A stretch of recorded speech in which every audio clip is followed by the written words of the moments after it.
KROS Stock Analysis Friday and onwards. Am I buying is the question, and I'm answering this in this short 1-minute video. Keros Therapeutics just pretty much plummeted today. 73% down is crazy numbers. Haven't made a video in a while. I mean, not in a while. I haven't made a video on this before. So just to kind of give you 2 cents, I mean, I've done 32,000 videos and I've spent thousands of dollars on course mentorships over the last 4 years.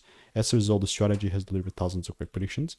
And with KROS itself, it's not like I'm going to trade here or anything, you know, purely just to advertise. Now, honestly, it's a bearish market. Like, in an environment like this, just from my personal experience, I find it best to not trade this whatsoever. Because look at the gaps, look at the inefficiency. It's crazy.